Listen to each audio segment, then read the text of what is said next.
Look, I need to be straight with you about something that's been bothering me ever since I saw these comments from Hal Steinbrenner. The Yankees owner sat down with the Yes Network and basically made excuses for why his team can't compete with what the Dodgers are doing. He said it's difficult for most owners to do the kinds of things they're doing. And then he threw in this line about how they need an injury-free season for it to work out. Really? That's what we're doing now? Making preemptive excuses? I've got a serious problem with those comments. And here's why. The Yankees haven't won a World Series since 2009. Let that sink in for a moment. We're talking about the most storied franchise in baseball history, a team that's supposed to set the standard for excellence, and they're acting like they're some small market club that can't afford to compete. When George Steinbrenner ran this team, there was an urgency to win. There was a fire, a passion, a relentless drive to be the best. You didn't hear excuses. You heard promises. You heard commitments.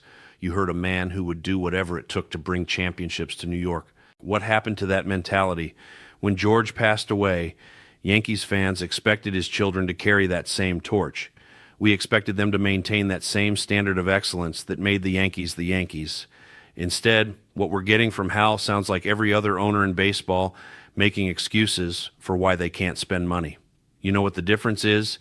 You're the Yankees. You have the resources, you have the brand, you have the revenue streams that most teams can only dream about. Let's talk about what just happened. You lost the World Series to the Dodgers. You should have won Game 1.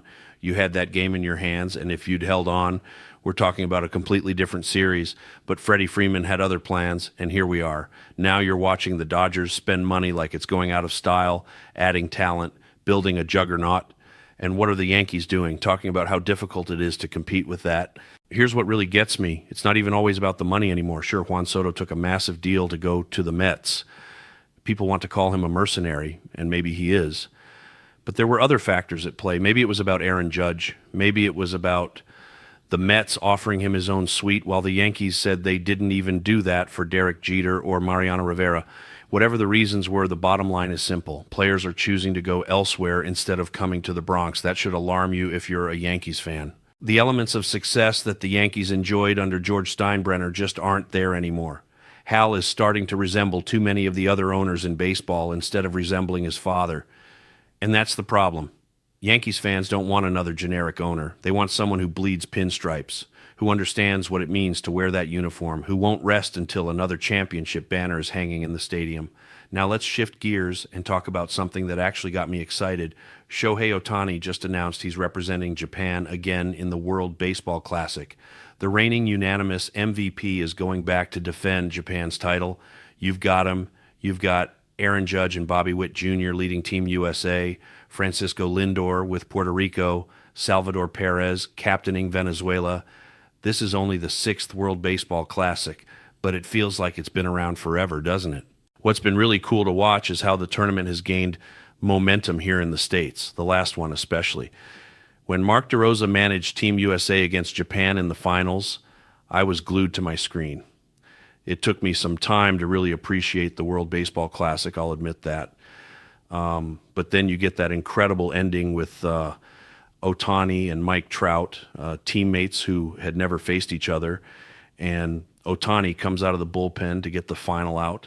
That's the kind of moment that transcends the sport. Listen, if Shohei Ohtani announced he was playing in a volleyball tournament, it would make headlines. That's the kind of star power we're talking about. Coming off another magnificent year, back-to-back World Series titles with the Dodgers, having him in this tournament is massive. Team Japan is probably going to be the team to beat along with the United States. You throw in the Dominican Republic, Puerto Rico, and Venezuela, and you've got yourself an incredible tournament. The World Baseball Classic is really where we were introduced to Ohtani on a grand scale with the Angels. He was never in the playoffs. Trout, for the most part, hasn't been either. It's only been with the Dodgers where we've really gotten to see him shine on these massive stages. And the numbers speak for themselves, both at the plate and on the mound. He still delivers at the highest level. Something tells me he'll probably be lurking in that bullpen again in big games. Coming off that surgery, his first year back, he was marvelous at the plate and marvelous on the mound. He's unlike any player this game has ever seen. When you have Ohtani on your roster, you have a significant edge. He's a game changer in the batter's box and a game changer on the mound. And you could have two of his Dodgers teammates, Yoshinobu Yamamoto and Roki Sasaki, joining him next year. Speaking of massive numbers, Major League Baseball dropped an incredible press release yesterday. Game 7 of the World Series averaged 51 million viewers.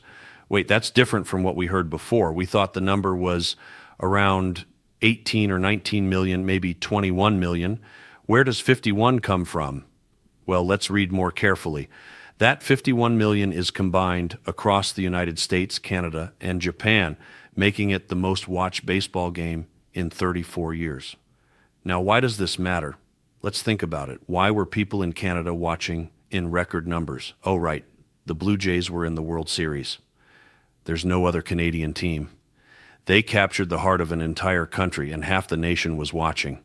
Guess what's not going to happen next year if the Blue Jays aren't in the World Series? Those viewers won't be there. And Japan, you had Yamamoto and Ohtani playing. Of course, Japan tuned in with massive numbers.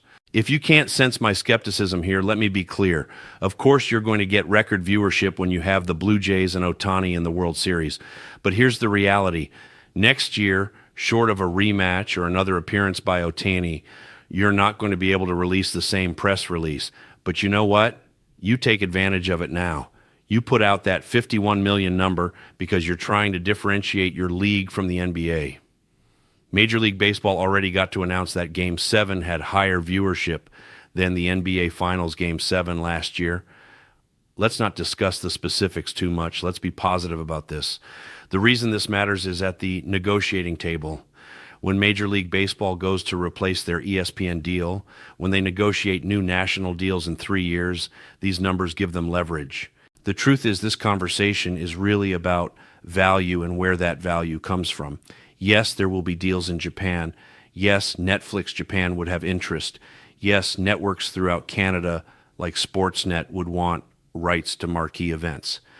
But what drives the massive deals like the ones the NBA just signed? It's the U.S. market. The NBA has had 6 straight foreign-born MVPs. It's a global sport. Major League Baseball can announce they have more foreign-born players than any other league. The problem is that most of those players come from countries that don't have material impact on the value of rights deals. The Dominican Republic and Venezuela, as much as we love the talent from there, aren't coming to the table with massive television contracts. The more Japanese players who can perform at an elite level, the better opportunity Major League Baseball has to secure larger deals in Japan. But streaming companies will now compete with traditional networks in Japan. Those are incremental dollars, and they matter. But in terms of catching the NBA and overall value, it's about the major networks here in the United States. Do I disagree with that announcement? Absolutely not. Does it fundamentally change the landscape? Not really. It's a great headline, a powerful negotiating tool, but let's not pretend it solves baseball's broader challenges in competing with other sports for viewer attention and rights fees.